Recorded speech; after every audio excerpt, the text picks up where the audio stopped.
2001 ko nag-YFC when I was third year high school. And yes, so our topic for tonight is going to be about love. So puro love. Ganon. Hilong kayo mo. Usually ang SFC niya, pag love ka, nakikilig mo na. So, atong topic for tonight is about loving God and loving our neighbor. So, gusto din po din ako mo i-congratulate because you are halfway through our CLP. Yay! So, out of 8 talks, this is the 4th. So, ito nga na dyan. So, hapit na. Plus Lord's Day. So, ito again. Baby friends.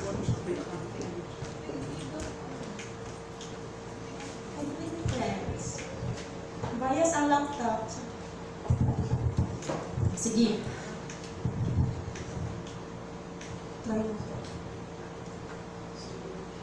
Okay na. Yes. So, again, welcome to the second module about an authentic and spirit-filled Christian life. So, the past 3 talks, we talked about the basic truths. No? The first talk was God's love. The second was Jesus Christ. And the third, repentance and faith. Yun, so now that we know the basic truths, karon ang challenge is, or our talk for tonight is how are we going to apply these truths sa atong lives? How do we live as a Christian with all these truths? So, introduce na ako myself again. So, I am Leo Pacano, naulaw ko, ibutang akong solo picture sa pidamay na to atong chapter head o chapter leader. Na food sponsor siguro, kay na may dalang food. O na coffee. So, yan. So, I graduated sa akong SFC. So, I was once like you, naglingkod, nag-go through sa 12 talks sa CLP. So, I graduated June 25, 2011, and that's 2024, so 13 years. So, I am with SFC, or I am an SFC for 13 years already. And it has been a life full of growth, of discovering skills and talents, and how much the Lord can love me. Yeah. And currently, I am serving with Central A. So, familiar siguro ang mga faces, no? Familiar siguro? So, you see them at the back, or siguro say at the front. Yes. So, kana. And,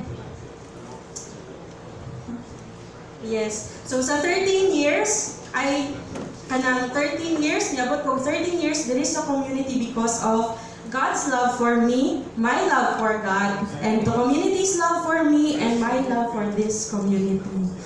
So, ingana ang gidala sa community sa ako, and because loving God and loving neighbor form the inseparable core of the Christian life. So, we cannot just love God, we cannot just love our neighbor.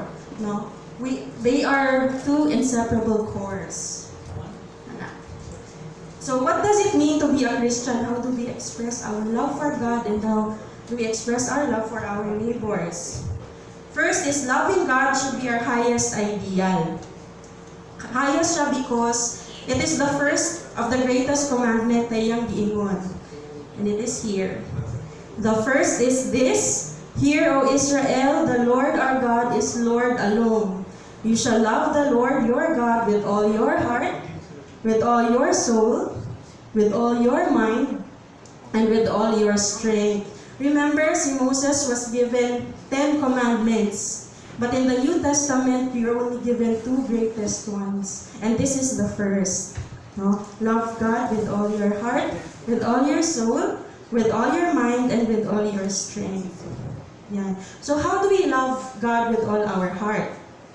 So in the biblical scripture, heart is the seat of intelligence and decision.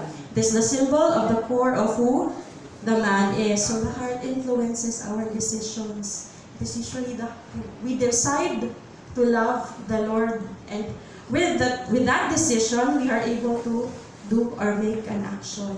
We are able to move. No? So, to love God with all our heart means to be totally committed to Him. Okay, Ram. Okay. So, to love God with all our heart means to be totally committed to Him. So, kinsa diri ang naay Gigi? Raise your hands. Or naulaw na ka.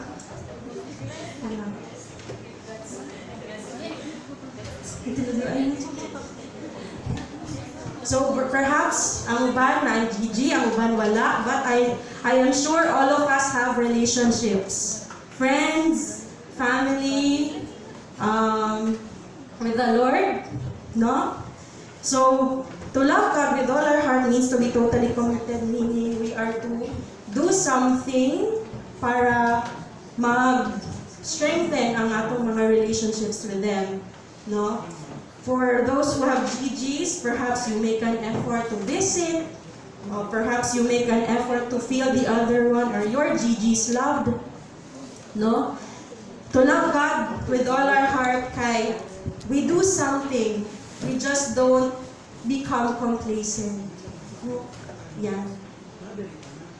And so how do we put God first and foremost in our life? It requires a decision to obey Him. So this is how we can love the Lord with our hearts. I remember there was a tita. She is a coordinator of SLC coordinator of East Asia. We just met her last month, I think, no? And she said na obedience lang talaga. And she is living a peaceful and prosperous life. She continuously obeyed the Lord and prayed for every decision she made. And then she obeyed kung asa siya. And she is serving as an SLC coordinator sa East Asia. And then, I believe na, because with the way she talks, no, she is very peaceful. No, obeying the Lord gave her peace. Another is we need to develop a personal relationship with Him. I used to just pray to thank and ask. I don't talk much. I don't tell Him what should I do, Lord? What should I tell you? Or I used to just pray to thank, say sorry, and then ask. But in every trial, because of this community, in the 13 years I've been in this community, it helped me talk to the Lord in a more personal way. Na, for example, sa puton ako, Lord, I know my tongue can pierce, I know my tongue can hurt, and I can pray pag sapot na gid kaayo, and I just tell Lord, help me go through this and help me battle this, Lord. And that's our relationship. Pag naglisod na ko, Lord, tabangi ang tawon ko. Kay dili na ako ni kaya kung wala ka. And because of our relationship, kay na-acknowledge na ko, na-recognize na ko how He can bless us and bless our lives. Naput ko into this position to acknowledge how He can bless. I'd like to share with you a story. Last year, I have been struggling financially. And my sister taught me kanang magsindi og kandila. Dili ko na siya practice. So, I prayed to the Lord, Lord, please help me in my struggle. Help me sa ako financial difficulty. I tried to apply kanang online jobs, but it didn't work for me. Kanang Lord, wala na ko kabalo how I am going to manage everything. But because of kanang personal relationship na ko, kanang na-open akong heart and mind, not knowing unsaon niya. And then I discovered the Lord is indeed unfathomable sa iyang blessings in iyang ways. Wala man ko niya directly bless, nga ako ang kakuha og opportunity in order for me to pay for that certain amount, but He blessed my father. And it was because of my relationship with Him that I am able to see and acknowledge na indeed the Lord works and prayer works wonders. kay He provided for my father a good opportunity, and in the end, ang akong father was able to help me sa akong financial struggle. And that's with personal relationship. Another thing is spending time with God in prayer and in scripture reading. In this world, lahi-lahi ang advice sa itong makuha, no? With one problem, lahi ang ingon sa isa, lahi ang advice sa another friend or another family member. Pero the scriptures, no matter what is in the past, the present, and the future, the scripture can be our sure foundation. Na we can hold on to scriptures to talk to us. And when we are able to reflect on the word of the Lord, we in time now, I believe every one of us na ay mga own spiritual lives. Sa atong journey, we get to learn how the scripture speaks to us, especially sa atong mga discernments. That you read the gospel today and then nalay makastruck sa imong nga line, and that's going to be that God's answer for your prayer. Thank you. And kaganina, just while we are worshiping, I was really worried kay kanang blanco gyud ang akong mind. No matter how I practice, no matter how I prepared, I came in front na blank. Kanang sulod, ako ang type of person na gusto ko everything control. Gusto ko kabalo ko hanay tanan, kanang gusto ko systematic, kabalo ko what's ahead of me. But today, kanang ni ato ko sa atubangan na kanang blank. And during the worship, in the song, teach me to wait and hope, your promise never fails. So to me, it was the Lord telling me, while I spent time with Him in prayer and in worship, to be patient. Ako na bahala sa inyong heart. That was how the Lord spoke to me during the worship. And that's how we can put God first. And that's how we can make love God, being our highest ideal, and loving Him with our heart. So loving God with all our mind and soul. So that's the second.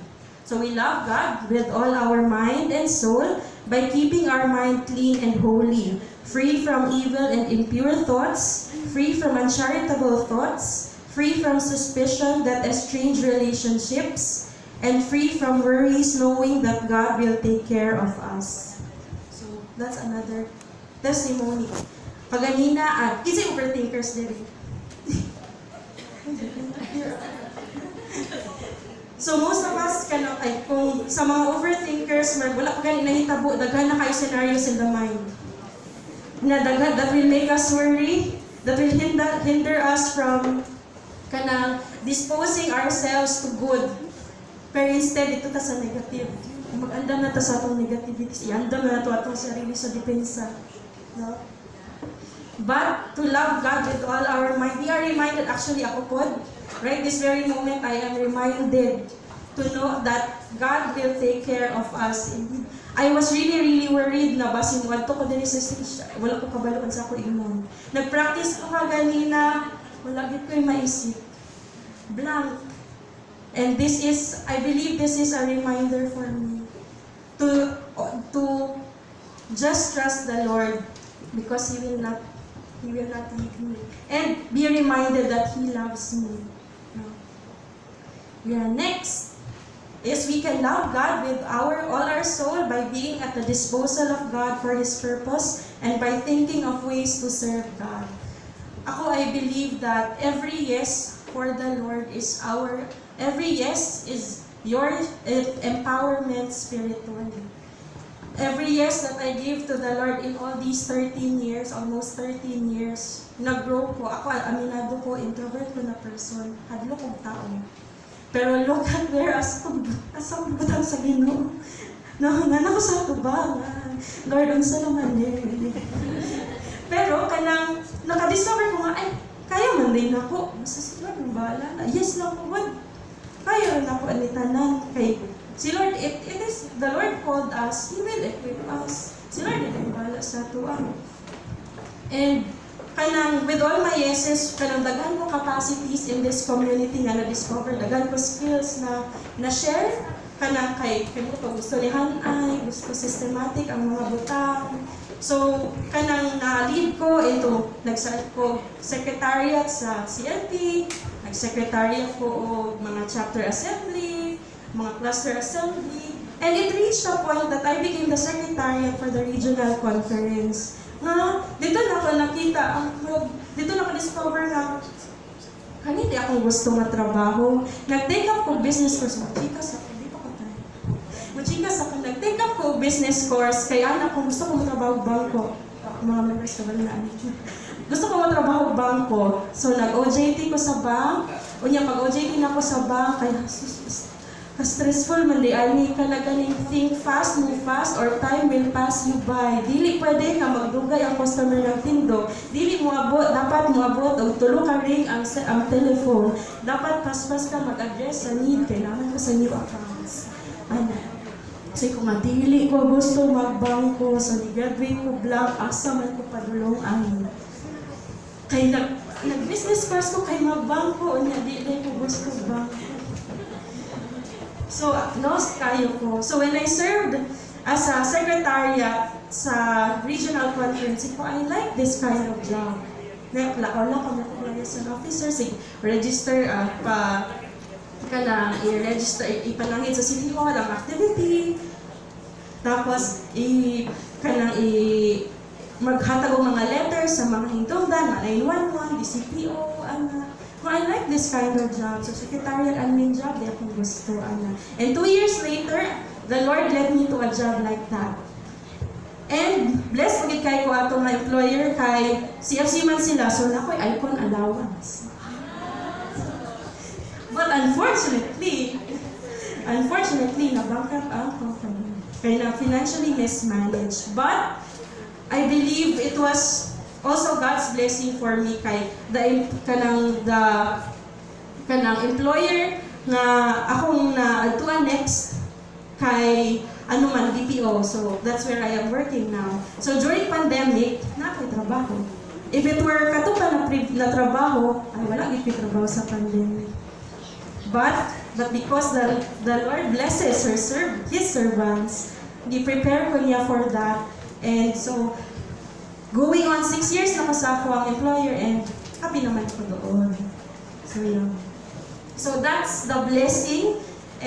That's the blessing na when you love the Lord, dili ka makwaan. Ikaw pa ang nakagin. So, kung if ever man, in the future, when you are asked to serve, perhaps in your parishes, or whatever community, in the church, any community in the church, sana you will also say your yes, but you will never know what you will discover. You will never know how good the Lord is sa inyo. No? And loving God with all our strength. So this entails our 3 T's.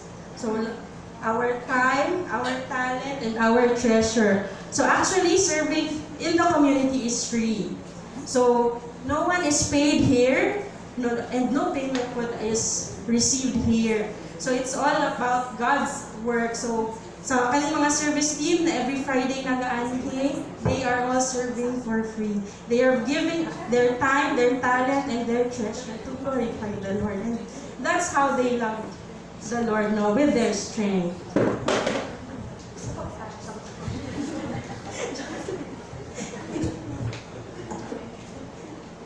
Anyway, so muna akong mga experiences, sa ako because of this community, nakadto kong different places, nakadto kong mission trips, we facilitate retreats. So after the CLP, we have retreats, we have different activities that you can look forward to. So last 2013, ang province man God kay, usually it is in Davao that they start the retreat. So ang mga leaders from Manila, they will come here to conduct the retreat and then mag-spread na. And usually it is Davao nga diri i-hold ang mga pilot weekend retreats. So it is from Davao that are sent from different provinces para maghatag pud ato ang mga retreat. So these pictures are our bus rides padulong sa Davnor.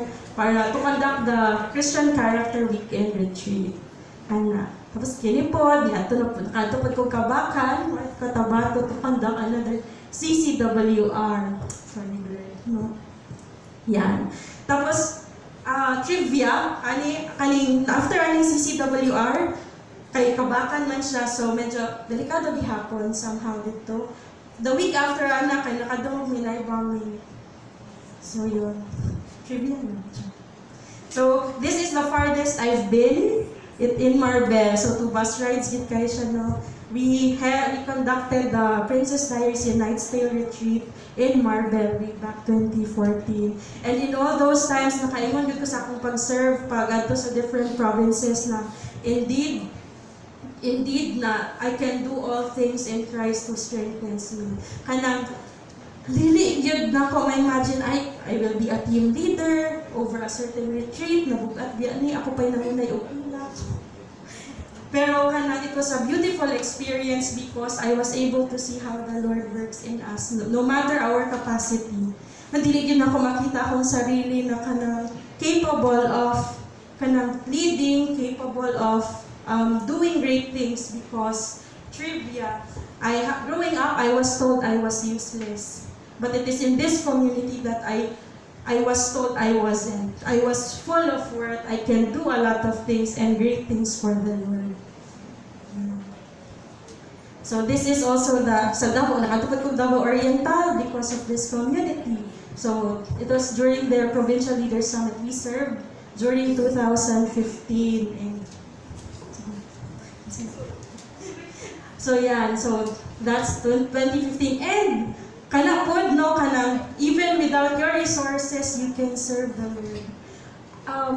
We were all jobless. I think, wala gini mga kwarta, pero we had to go on mission. So, nakaya may kwarta sa center, and then, si host naman dahil ang bahala sa inyo, food, accommodation, and stuff. So, yan nakalingaw. You just have to go there, and you will be fed. So, you will not only, in this community, you're not going to grow in faith, you will also grow in weight. Especially when you're active. Yes.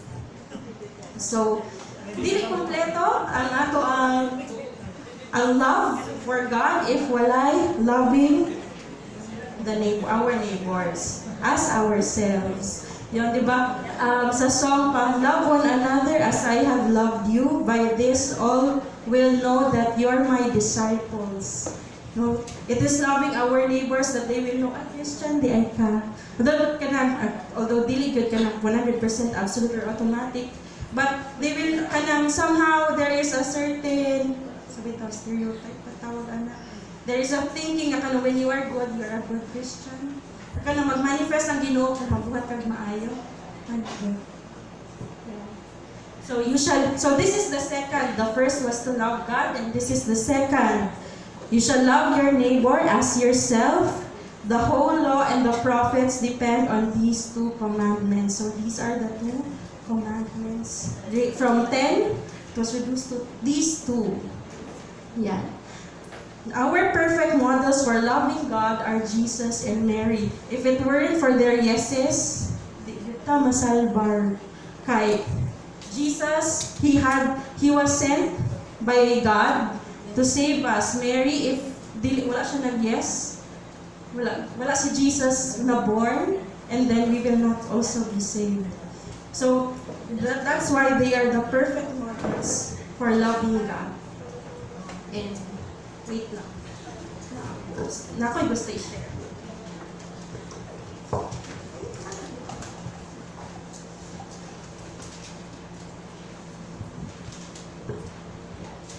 So I would just like to read, loving our neighbor is not an option. It is God's commandment, and Jesus commanded us to love others not only as we love ourselves, but as He loves us. So I give you a new commandment. Love one another as I have loved you, so you also should love one another. So the full depth of the meaning of Jesus' teaching on loving our neighbor is revealed in the parable of the Good Samaritan. The story begins with a lawyer among the crowd wanting to test Jesus by asking, "Teacher, what must I do to inherit eternal life?" Jesus responded with a question, "What is written in the law?" The lawyer answered in quoting Deuteronomy chapter 6, verse 5, and in Leviticus chapter 18, verse 18, respectively. "Therefore you shall love the Lord your God with all your heart, with all your soul, and with all your strength, and take no revenge, and cherish no grudge against your fellow countrymen. You shall love your neighbor as yourself." So the lawyer goes on, who is my neighbor? So who is our neighbor? So Jesus related the parable to them. Jesus took pains describing in great detail the Samaritan's specific actions to help the victim. Approached him, poured oil and wine, bandaged him, lifted him up, took him to an inn, cared for him in order to convey the message that being a neighbor entails doing things and not merely wishing others well. So maski, di ba, sa parable of the Good Samaritan, wala na isa priest, nga wala siya ni tabang kay dili pwede mo ato sa temple kung naay dugo or nakatouch ang dugo. Dagan kay wala dili sila willing to defy in order just to help. And that's example of who our neighbor is. So who is my neighbor? The responsibility of being a neighbor is upon us. Their perspective is not to ask others, but to ask ourselves, am I being a neighbor to others? When we love our neighbor just as Jesus loves, we become a gift to others. So loving God and loving neighbor have been likened to the vertical and horizontal parts of the cross. One directs upward to God, while the other directs us horizontally towards our fellow man. Remember kato? The reason why I am here because of love.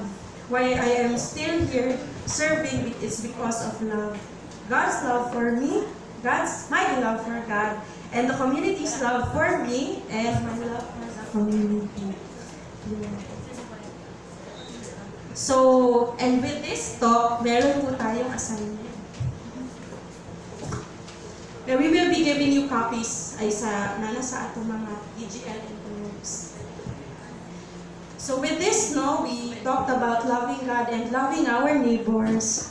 I'd like to briefly discuss with you the 7 corporal acts of mercy. So number 1 is feeding the hungry. Number 2 is giving water to the thirsty. Number 3 is giving shelter to the homeless and clothe the naked, comfort the sick, visit the imprisoned, and bury the dead. So we will be giving you copies, we would like to encourage everyone na at least man lang ma-practice or kanang you do something, you do a random act of kindness na using this corporal acts of mercy. And we will be giving you copies of the guidelines na hopefully atong buhaton para sa after aning ato. So that, and I hope you learned something. I hope you've been enlightened, and may you be always reminded that a love shared does not decrease but it increases. So for that, may God be praised.